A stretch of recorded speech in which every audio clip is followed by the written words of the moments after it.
Hello guys, so ito yung mga bagong lipunan coins. Bagong lipunan coins. Ito yung mga bagong lipunan coins. Wait lang, i-hide ko muna ang camera. Ito yung bagong lipunan coins. Ito si una yung presidente natin dati si Bongbong Marcos. Guys, yun yun siya. 1975 siya po. Guys, sorry na hindi ko talaga sinabi na yung totoo niya na presyo. Sabi ko na hindi talaga 421 yung presyo niya. Wala nila kasi ito kasi malugi abi sila kung real na price king ano nila. So king ano nila din low.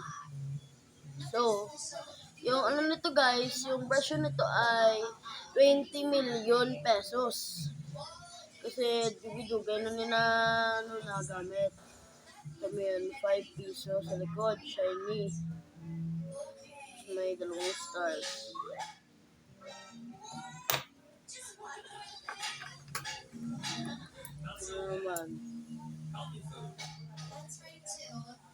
Ano naman? Jose Rizal, bagong lipunan pesos. 1975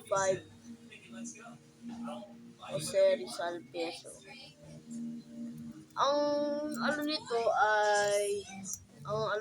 ay 9 million pesos. Hindi kasi nila sinasabi yung tamang presyo nito. Nababa kasi nila yung presyo nito guys. Pag guys yung 1982. Pa 1982. Ito naman guys, ito yung 1 centimo lapu-lapu. Pag sa Amerika, king sell mo to, it is $20. Perhaps $20 to. $20 talaga to. Ang $20 is $200. Ay, 200 pesos pag yung ano mo sa dollar. Yung $20, iyan mo sa peso ba? Yung camera na hulog. So, ganyan lang. So, ito guys, oh.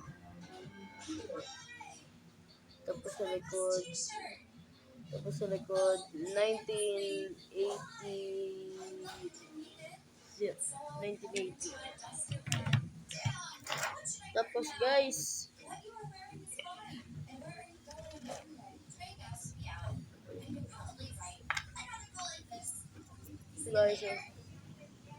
yung Baltasar 10 centavo. Itong ano niya guys ay $50. Meaning, yung $50 yung ano is 500 pesos sa Pilipinas.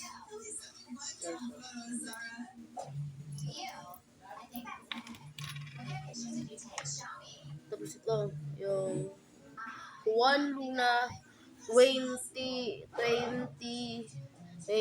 centavos. Ayan, brother yan ni Henry Luna guys. Brother po yan ni Henry Luna. Ang presyo po nito ngayon,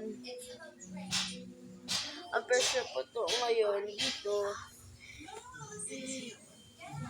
is 50 million. 50 million. 3,000 to 5,000. Guys. 1980.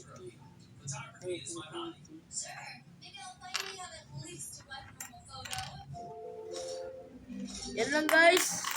Yan lang po yung end